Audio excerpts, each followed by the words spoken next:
Why'd y'all recommend this to me? I'm not like it. Hello friends, my name is Troy, welcome back to my channel, and today I thought I'd just do an extra video of the 6 books that I've recently read. And so basically, I kind of recently published my August wrap-up, and if you want to watch that, I'll leave that up there for you guys. But in that, I said that I was going to be reading the fall sprints for the rest of the month, and I did that. I also read 5 books in September. I just feel like I haven't really updated you guys with what I'm reading, so I want to do a whole video just talking and discussing and reviewing the 6 books that I read, which includes The Fall Sprints by Jennifer A. Nielsen, Simon vs. the Homo Sapiens Agenda, Fablehaven by Brandon Mull, The Ruins of Goreland by John Flanagan, The Explorer by Catherine Randell, and Artemis Fowl by Owen Colfer. And so basically these are all the books that I've read so far in September and my last book in August, and I just want to go over them again, maybe like 2 to 3 minutes on each, and we'll have like about a 20-minute long video for you guys. So I hope you enjoy this little extra video of me just talking about some books that I've read recently. It's going to be super fun. If you want to help support me, make sure to leave a like on this video and subscribe to my channel and leave a comment. Those are 3 ways you can really help to support me, and I've been blown away by your support on my last few videos. Thank you guys so much. Without that being said, let's get into my first book that I read, and that was The Fall Sprints by Jennifer A. Nielsen. I read most of this in August. I read a little bit of this in September, but basically this was an amazing book. I got this for my birthday. My mom bought this for me, and basically about this boy named Sage. He's in this orphanage when one day this man named Connor kind of takes him and like 3 other boys to his estate and basically says that he needs one of them to impersonate the crown prince of, or the dead crown prince of the land that they're living in. And so they're all competing for this spot of being like the person that he chooses, because the other people are gonna die, because it says choose to lie or die. So choose to be the false prince, which is what the title is, or die, because he doesn't want anyone exposing his plans. And so this was a really interesting book. I don't want to say too much more than that, because if you do plan to read this, I want you guys going in with not a lot of knowledge, because honestly I feel like I just enjoyed it so much with all the twists and all the turns. And I'm gonna be honest, like, okay, the first part was a little bit kind of dry and boring, but once you got to like to the 1.5 point, like there's twists, there's turns, there's secrets, there are lies, there's deceit, and I love the main character Sage. I liked all the characters really, because they all have different motives and different personalities, but what I really liked about main character Sage was that he actually resembled a lot like Selena from the Throne of Glass series. She was very cunning, he was very cunning, she was very smart and intelligent and kind of like cocky, and he was too. I just felt those similar vibes from Throne of Glass, honestly, and just like how even the plot twist at the end, the crazy plot twist that I was so in love with, it totally matched the plot of Throne of Glass.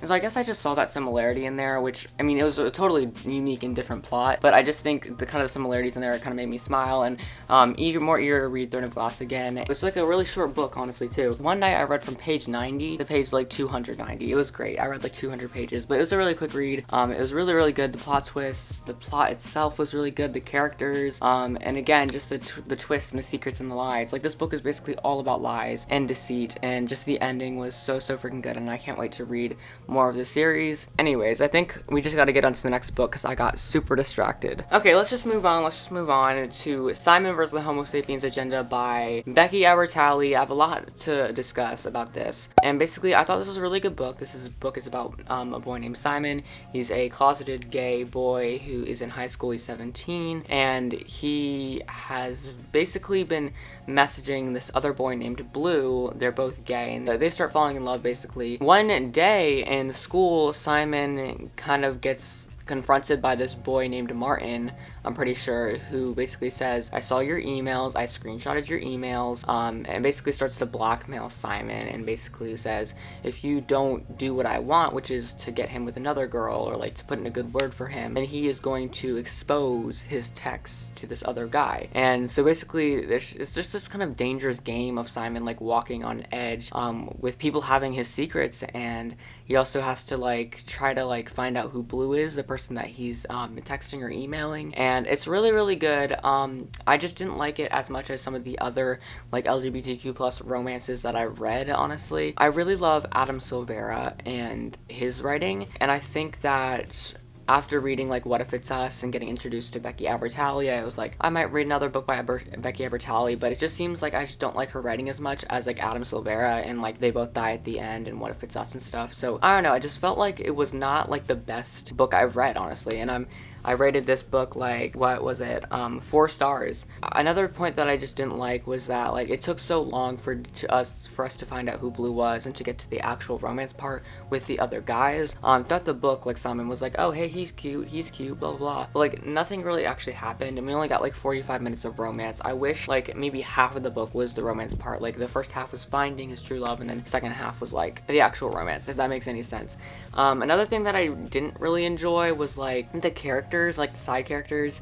I couldn't even distinguish who were his siblings, who were his friends. He just had so many like people around him and surrounding him, like Abby and Nick and Leah, and I don't even know like all these people, and Alice. Like there's so many people that I just couldn't really wrap my mind around, especially because I was listening to the audiobook. There's just so much going on and so many characters and family and friends of friends and all this. Just the story itself was a little chaotic. I kind of like a more smooth book. It was just kind of, but I mean, other than that, it was a really good book. I still ended up rating it 4 stars. I just thought that some parts were chaotic or confusing, and I wish I could have seen more of the romance. But in general, the main character Simon was really, you know, fun to read about, and I mean, the romance when it did come was super cute, and just seeing like his journey through high school, like, you know, witty coming to age story, I loved it.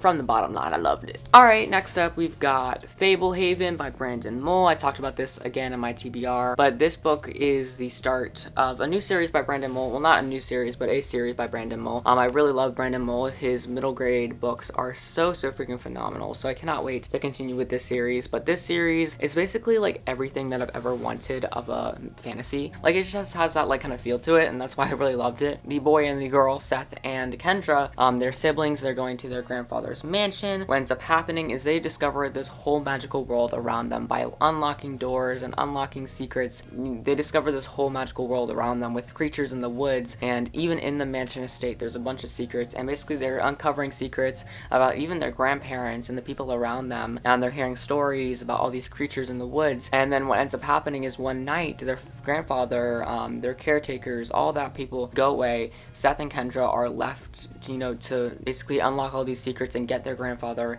and grandmother back, and they had to go through different like obstacles, and they had to like get other creatures help, and it was kind of funny. There's just one scene where they had to like massage a troll. Like it's kind of like just overall funny and sweet stuff like that. I keep saying I hate it.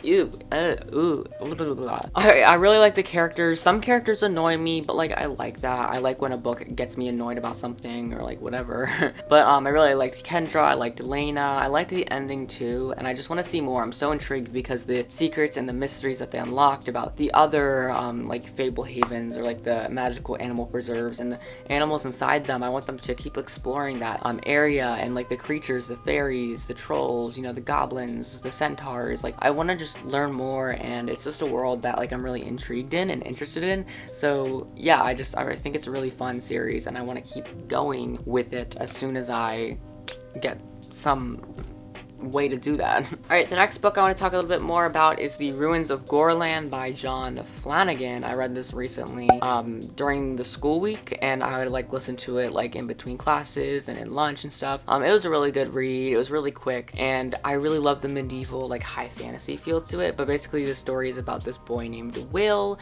who lives in this, you know, again, medieval world, and he lives in the castle ward with fellow other orphans, and they're basically getting picked this year to go to their specific like jobs and like their future life. So basically Will wants to be a battle warrior. We also follow Horace, who wants to be a battle warrior too. That doesn't really matter though. And basically all the kids are getting selected by like their apprentices and their masters and stuff, and at the time of the choosing, Will basically gets chosen to be the next ranger's apprentice. And the rangers are this kind of like secret society that, I mean, the general population is kind of afraid of. He basically gets scouted off into this other new world where he has to learn like magic. And then we also follow Horace and his life as he goes to battle school, and basically the two boys are involved in this really crazy story as Morgorath is rising. He planned a really big attack on the village kind of thing like centuries or decades ago, but he's finally rising again. He's taken the Carcara, and he's planning another attack and another another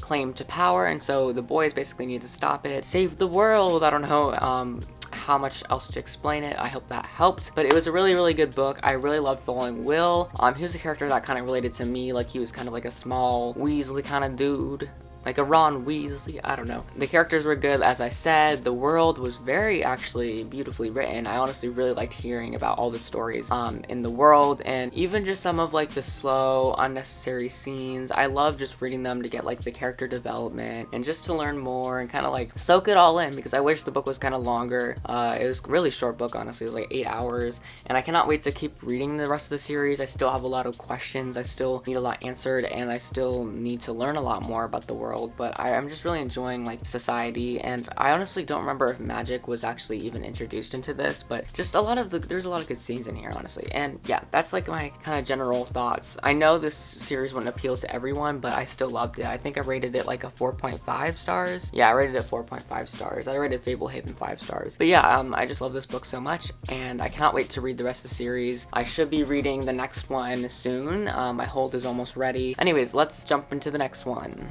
Alright guys, it is finally time to jump into Artemis Fowl, and I did not like it. I did not like it. I rated it 3 stars out of 5, which is like so low.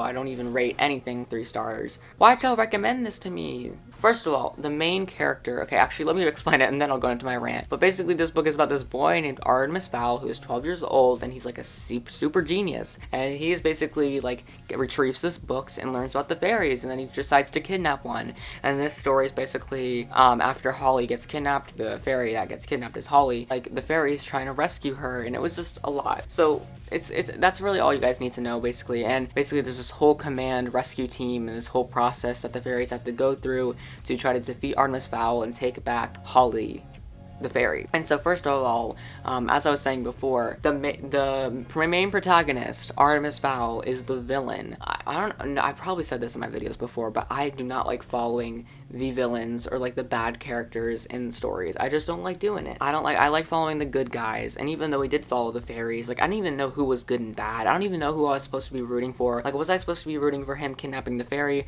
or was I supposed to root for the fairies trying to rescue Holly? Like, there's so many perspectives and so many people. I didn't even know who to really root for. Second, this man was like 12. This boy was 12 and he's like a super genius. I didn't really understand even why that became to be. Can we get explanation to why he's so smart, and then like why he gets like this really special treatment, and why he has this butler? Like, I don't understand. I must have lost the context or like the exposition or something. I must have not have been focusing, but I didn't understand anything. Third of all, there's just a bunch of technology, and this was more like a sci-fi than a fantasy. I still don't know why you guys recommended this to me, but it was like basically guns and weapons and bio bombs and time freezing, and it was so complicated. There's so much trying to do, and there's so much fairy technology and human technology, and there's so many like crazy plans and schemes, and it was so much for me to handle. I felt like the book was going like 3 times speed, even though I was listening to it at 1.8 speed, and I kind of just wanted it to be over, honestly. Like, I wanted to be able to dive into a new book. It was just so average, and overall I just didn't feel like I just didn't understand what was going on. I feel like overall I just didn't know what to do, what to think. I was so confused the whole time. I didn't even understand what's happening. And then another thing was like Holly, the fairy that was kidnapped, was starting to feel like sympathetic for the humans that were like kidnapping her, and then after the book ended she hated them. So like, what do you mean you're sympathetic then you hate them? Like, it was just so weird. I don't even know why this book got so much hype. Like, why do people genuinely like this book? Anyways, whew. I mean, this book is even lucky getting a 3 stars for me. But yeah, I think I need to cool down, talk about another book, because I just did not like the Artemis Fowl book. If you have already seen, I might read on with the series, but probably not. Alright, the last book that I want to talk about today for my recent reads video is The Explorer by Catherine Rundell, and I read this morning. I finished it this morning. I read like an hour, or like the last half of it, and this is a really fun book. I read a lot of this at the beach too. I rated this 4 stars. It wasn't like the best survival book that I've read, but it was honestly kind of cool. Basically kind of take place with the cliche, the plane crashing into the Amazon jungle, and there are no adults alive, and so there's just the 4 kids that have to survive, and basically they start They find this shelter that was built by another guy, and then they're like, oh, is someone living here or whatever, and then they start having to find food. They make like grub and cocoa bean pancakes and stuff, and they start like making food and start like surviving. They're like, oh, this is not that bad, we're doing pretty good. Then they go on this boat to this raft. They find this like city that has this man in it called the Explorer. It's a really fun book, honestly. I really liked it, and I really liked how they were surviving in the Amazon jungle. I need to read more books like that, but I've always read like survival books like on islands or in forests, but the Amazon jungle with the river and like new creatures and stuff, I really love that. I learned a lot actually about the Amazon jungle. It was crazy. I feel like there's constantly action, like there's never really a dry point of this book. The characters, I will say, I honestly did not like the characters. I felt like really no attachment to the characters except the mysterious explorer man and maybe Fred, but every other character I felt like it kind of took me a really long time to root for them. And then some characters really confused me, not going to go into that, but like I didn't even know what was happening. I probably missed the backstory to this. Maybe everyone was talking at the beach so I couldn't focus, but I did like the setting. Like I said, I like some characters, but yeah, the plot, like I guess the settings and like how this plot and the settings kind of combined, I really liked that. And the creatures and like the way how they had to hunt for food and like they were exploring, and they were even like it wasn't even like them just surviving, they were exploring the land, they were finding secrets. It was really good in that sense, and I think that really added to the plot, like kind of them finding and discovering things. It was, I don't know, it was just a fun book overall, and I think that I would love like other books kind of written by this author in like different settings maybe. I think that wraps up this video though. I talked about The Explorer, Fablehaven, The False Prince, and all the 3 audiobooks I've read this month. Oh, my blanket fell again. Okay guys, that wraps up this video. My blanket thing keeps falling down, so I have to keep kind of talk quick. And yeah, I had to like tape up like a blanket to my window because if my window is like open, the light from the sun gets in here and like it messes up with the lighting. Anyways, from here on out, I will be reading the Tales of Despero. This is what I'm currently reading. Then I'm going to be starting in a second. And also, The Land of Roar. I started that like when I was like pre-filming. I had to like get myself ready. I was listening to that audiobook. But yeah, that wraps up this video. I hope you guys enjoyed kind of like this little reading update. The next kind of update will be my wrap up, hopefully. Guys, thank you so much for watching and just being such a support to me. Your guys' comments and your love, really appreciated all the support you guys have sent me and all the videos you guys have watched and like all the kind stuff y'all do. But yeah, thank you guys so much for watching. If you guys like this video, make sure to leave a like on this video. It really does help to support me. Make sure to subscribe to my channel down below. If you want more bookish videos every Wednesday and Saturday.